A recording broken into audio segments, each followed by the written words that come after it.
Thank you all for coming today. The purpose of today here in the Meco Memorial Nature Park and the ceremony is to unveil this unique piece of art that's been commissioned.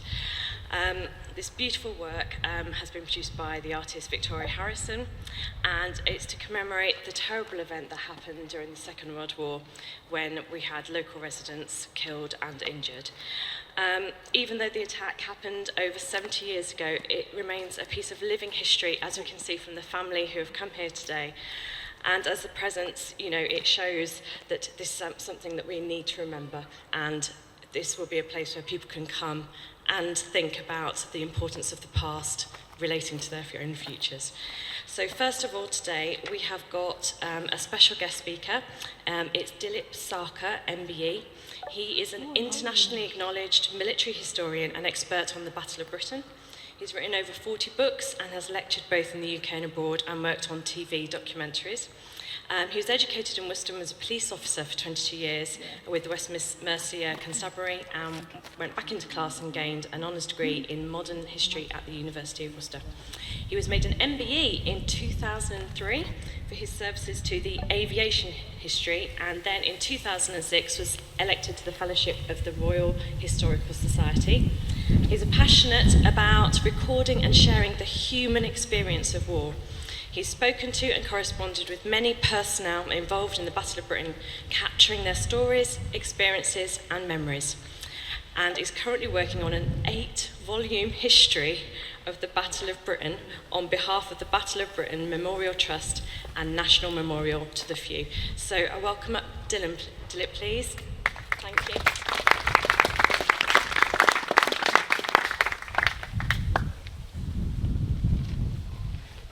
Couldn't have written it better myself. But seriously, I grew up in Margaret Road, which isn't a million miles away from here. And in the 1960s, I remember our neighbours, the wonderful Mr. and Mrs. Anthony, talking about the Ju-88 that bombed the Meco, and the aircraft flew over Margaret Road. In fact, I soon decided, though, to be fair, that if that aeroplane had flown over all of the places it apparently did in Worcester, it would be a bit like all of the hotels that claim Charles I slept there. But it did, in fact, and I think we need to talk about this. It was one of the things that inspired my lifelong interest in the Battle of Britain, and as the councillors just said, that's now led to actually nearly 60 books, and writing this 8-volume official history of the Battle of Britain. And this raid will be in volume 7, so it's going to be very much a part of the Battle of Britain narrative now. And as I was just saying to an old friend, this is so important because what we need to understand is the whole of the British Isles was within range of German bombers. And what that meant was nowhere was safe. And the home front was in the front line. Everybody was. The Battle of Britain was fought essentially over 16 weeks of high summer and autumn of 1940 to deny the Germans the aerial supremacy required for a seaborne invasion of the south coast, Operation Sea Lover. So that was what it was essentially fought for. It was an absolutely tremendous thing. If the Battle of Britain had been lost, the consequences would have absolutely and utterly catastrophic for the Western democracies. So that's the kind of broader context that this fits into. And the context is everything to understand this raid properly. So as the Battle of Britain wore on, it went through several different phases. And one of the great things in war, if you study it, is concentration of effort and never changing your plan. But the Germans kept changing their plan. And this was in the final phase. And the final phase was basically they'd given up with attacking the airfields, radar stations, ports, installations, convoys, London. They'd suffered crippling losses. So they switched to attacking targets connected with the aircraft industry. Now, one of the problems that they had was Luftwaffe air intelligence is a demonstrable failure. It was poor throughout the war, but particularly during the Battle of Britain.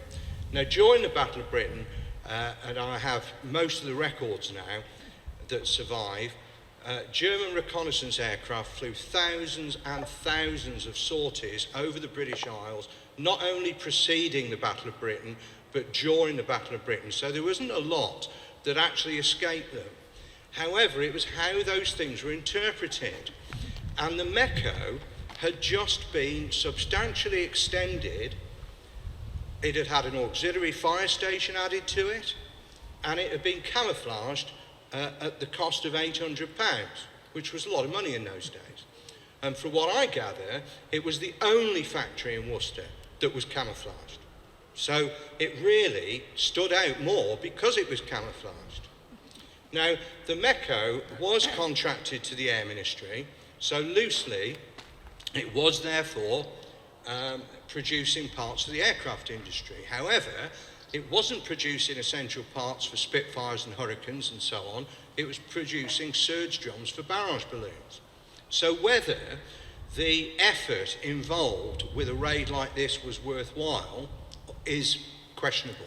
And that's often the case with a lot of the targets that the Germans attacked because of the failure of their air intelligence. However, what we do know is that the particular aircraft involved was a Junkers 88, Ju-88, the best bomber they had, and Reich Marshal Hermann Goering, who was Hitler's deputy and chief of the Luftwaffe, the German Air Force, he'd ordered that these attacks during daylight by lone Junkers 88s would only be undertaken by experienced crews on targets that they had studied in detail. So any thought and the local myth and folklore that this raid was undertaken as a random thing, that bombs were dropped randomly on Worcester by, I think the usual tale is on its way back from Birmingham or something like that, is nonsense, okay? Let's just be clear on that. Absolute nonsense. The crew that did this flew from the Pas-de-Calais, from Air Fleet 2, Luftflotte 2, and they crossed in over the Essex coast. There was 500, the cloud base was down to 500 feet, and it was 10/10 cloud. And this aircraft, the Germans were continuously active over England on the 3rd of October 1940, continuously. Fighter Command flew countless sorties, but failed to intercept any of them, because these aircraft are flying in this dense cloud. So to pop out of the cloud a very long way from the Essex coast, exactly over Worcester, is quite a navigational feat. Now, that's not random in any shape or form. What may be random is the selection of the Meco as a target. Now, my research into this has been ongoing for well over 30 years, and over 30 years ago, I was fortunate to have the benefit of talking to the survivors, eyewitnesses, relatives of some of the good people here today who actually were there. And my son, James, is here with my file of correspondence from those days. And it's interesting to look at all that and reconstruct the raid, how it happened and how indelibly it was etched on people's memories. So what we don't know is that did that aircraft pop out the cloud over Worcester and was unable to find its target? The research, as I say, it's been ongoing for years. And only today, I had from the Bundesarchiv in Germany a German target map of Worcester turn up, dated October 1940. Now, this is really exciting for me. Unfortunately, the Meco isn't marked on it. So what is marked is Flugplatz Worcester, which is Purdiswell Airfield, and the Diglis oil tanks, and various installations connected with the Worcestershire Regiment, particularly Norton Barracks. So that's unusual, because you would have thought that if this was a target that they'd really studied, it would be on the target map. You know, you've got like a catalogue of targets in Worcester, you would think it would be on it. So I think that this aircraft, and it's only what I think, but the aircraft's orbited Worcester a couple of times, and then it selected the Meco, and I think it must be because the Meco stood out. And the actual attack at low level, lofting bombs, it's what Air Tornado Force was doing during the Gulf War, actually, exactly the same tactics, and the bombs going in low and skidding across the road. You know, it's a successful attack. But what I also have from Luftwaffe records are from the following day, there would be what they call success reports from raids the previous day. And this isn't even on it, which is very unusual. Why, I don't know. So I don't think that perhaps they didn't even realise how much damage they caused. And the point of it is, if the raid had happened 15 minutes later, the death toll would have been enormous because the workforce would have been in the canteen having lunch. So the fact that we lost 7 people from Worcester in that raid, and all the people who were injured, and the little girl who lost the eye in Happy Land West, I think it was, you know, it was a shocking thing for Worcester. And it still is a shocking thing. And it was a shocking thing back in the 60s when I was growing up.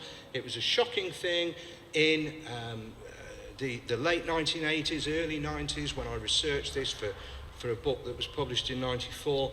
And that's got to impress upon us the violence of this and the shocking nature of it that has led us to nearly 83 years later being here to have this wonderful memorial and park unveiled and opened. And I commend the councillors here and everybody involved in this. I think it's really remarkable.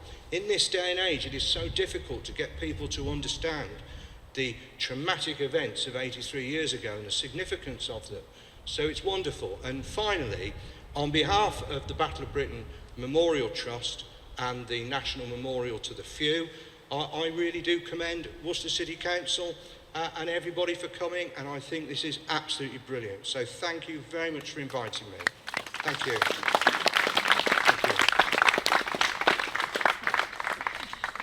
Thank you so much, Dilip. That was absolutely fascinating. We've now got Julia Letts, please. Julia is from Let's Talk and has captured people's memories of living in Worcester for the Worcester Life Stories project. Thank you. Good afternoon, everyone. Thank you very much, Dilip. That was really interesting to listen to, and I feel a bit of a fraud following after that, because really all I do is that the capturing of people's stories so that we have something in the record for future generations. And I think you can probably see how important that is when we hear of Dilip's research, we hear the stories that we're about to hear, that it's how it affects ordinary people just as much as the incredibly deep research that Dilip's done that's important as well, and goes down through the generations and is resonated today. So I've been working with Sheena on the Worcester Life Stories project, and this led me to meet Irene, who's joined us today. And one of the things, I think Irene and I met about a year ago in Fernal Heath care home where she lives now. And one of the things we got talking about was that she had lived near the Meco. So we got chatting, and about, a couple of months ago, I came and recorded with Irene, who remembers that day very clearly. And so as we discussed all sorts of things about her life, we were chatting for well over an hour. One of the things that we talked about was that day that is stuck in her memory forever, because it was, as Dilip said, affected ordinary people and had consequences down the generations as well. So I've come along today to play you a couple of clips of oral history.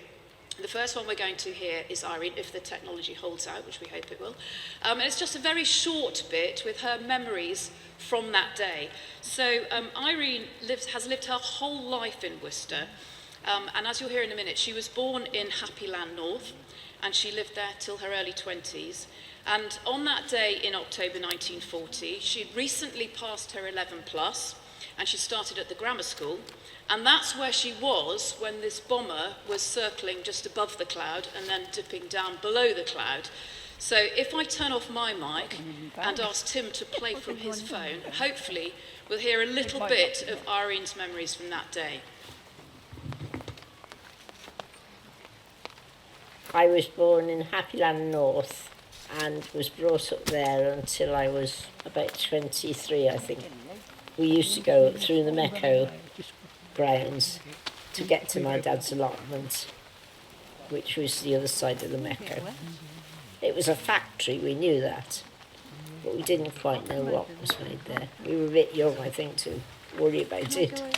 The day it got bombed, I was at the grammar school, and we went down to the shelters there. I was only just 11, and I sat on someone's lap, I know. And then when the all clear went, they let us home, but I stood at the top of the street and the policeman said, "You can't go down there." I said, "Oh, I live down there." So he let me through, but all the windows were out and the ceilings were down and that. I was quite scared, I must admit.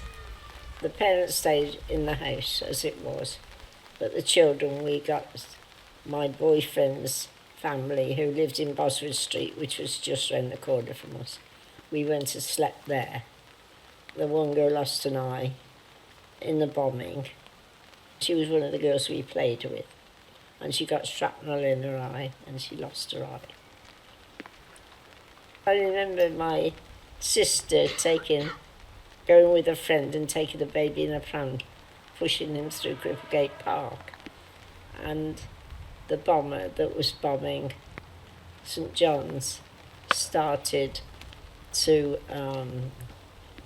shoot at them, and an airman went over to them and covered them so that they wouldn't be hurt. We were living in horrific times, so I think we just took it as part of war. I was born in Happy Land. So she said there, we were living in horrific times, so we just took it as part of life. And it reminded me, we are a host family to a Ukrainian family who came to live with us almost exactly a year ago today. And it reminds me that they too are living in horrific times, that we think this thing is part of the past, part of World War II that happened a long time ago. It's still happening. My family were bombed out of their flat. The young lad in my family, who was just a bit older than Irene was when she was sitting on that knee in the grammar school in the air raid shelter, he was with his mum when his flat was bombed. So it's still going on, and that's why it's so important that we continue to remember these things. The second clip that I was going to play for you, I recorded with a gentleman called Ivan Reimel.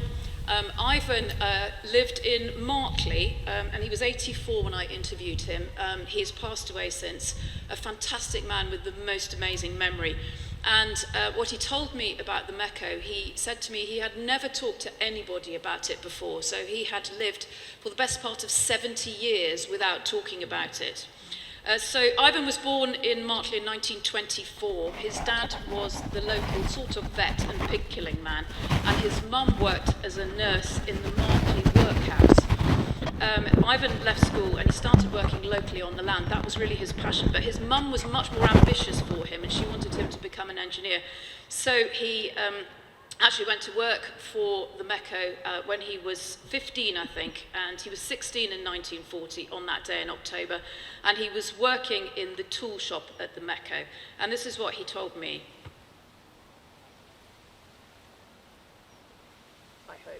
I obeyed mother and I went and worked for at the Meco. Took a job in the tool room at the Meco because I was interested and I got a job there. And I was at the Meco, the mining engineering company of Worcester, when it was bombed. We were working in the shop and the sirens went and we all had to rush to the air raid shelters. And coming out of the building to go to the air raid shelter, I saw this plane coming over. And as we rushed to the air raid shelters, he machine gunned us as we walked. Several of my colleagues were hit, and I was lucky and got into the shelter. He released 3 or 4 bombs, and the one bomb that hit the building by us didn't explode.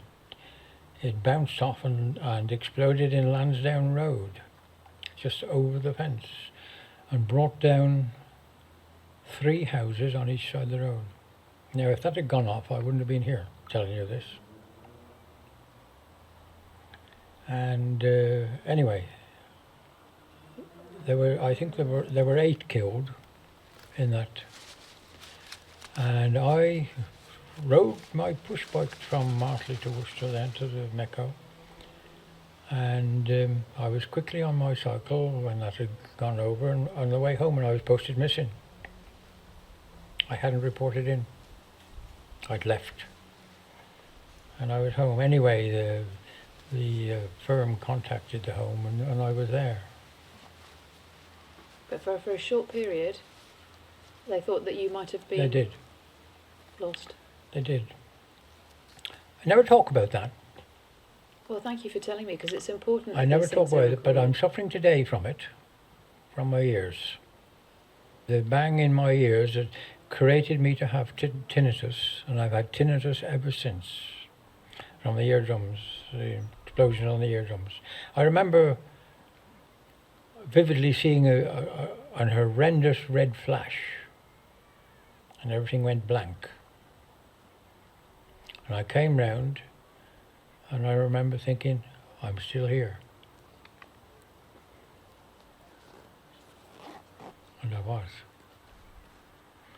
And then we were machine gunned as we went into the area shelter, and we quite a long way to go. And I could hear these bullets hitting the ground around me. I got in anyway, and I wasn't long getting home.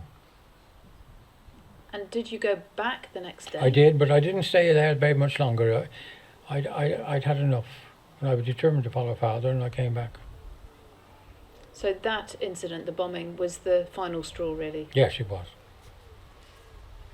And you'll be pleased to hear that Ivan did follow in his father's footsteps, and he qualified as a vet in 1948.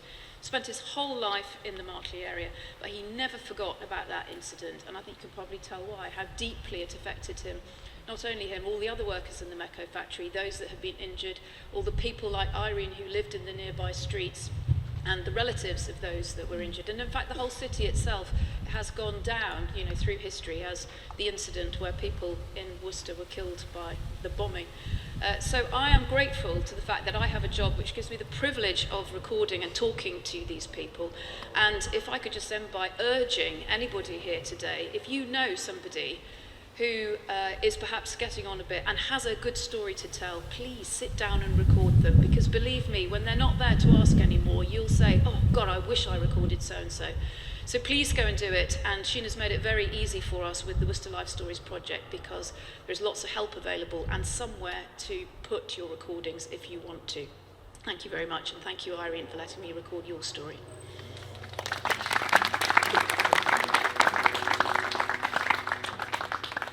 Thank you so much, Julia. There's nothing like hearing the voice of people who are actually there and the experience that they had. I'm now going to introduce you to, well, you probably don't need an introduction really, Councillor Richard Udall. He's the local member who is going to speak about the park and how it was conceived to commemorate the victims. Thank you. Thank you, and I think it's worth saying, like Dilip, I was born and brought up in St John's, and I grew up in the 70s hearing stories of people who were actually here at the time, who survived the bombing and recognised and remembered the effect it had on the Happy Land area. And, sorry? You knew my mother. Everybody says that to me. Everybody says that to me. My mother was famous for all sorts of things. You probably knew my grandmother as well. Okay. But a lot of people always used to tell me about what their experiences were like during the war years, but we never actually did anything to remember it. And there was a reason for that the story of the bombing was actually censored at the time, and there were no reports allowed anywhere. The only thing which was known was that Midland City had been bombed that day, and there had been a number of casualties. So in 2015, when we knew this area was being developed, I thought, this is an opportunity to actually do something to remember those people who lost their lives fighting on the home front, fighting fascism here in Worcester. And I think this is the outcome of that work, and it's taken us a long time to get to it. And I would like to thank all the officers of the City Council who helped to make it possible, but more importantly, all the other fellow councillors who voted with my motion to enable this to happen. It's a lasting memory, it's a lasting memorial, and something which I hope St John's will be proud of. It allows us to remember the past, but also gives us hope for peace for the future. Thank you very much.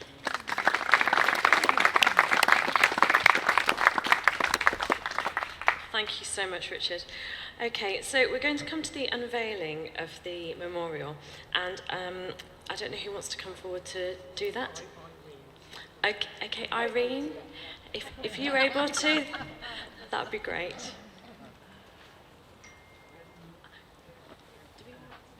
Okay, I'm there. Right, okay.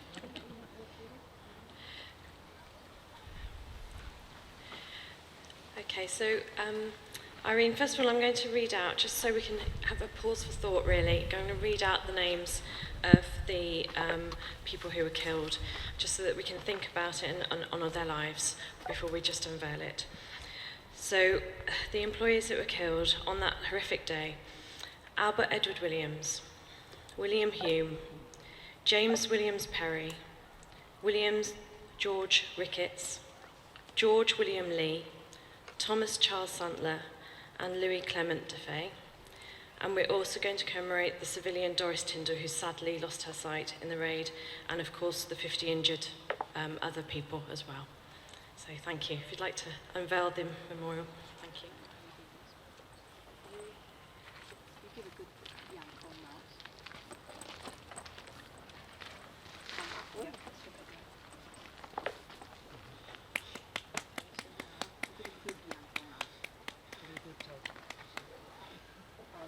Come down on top of me.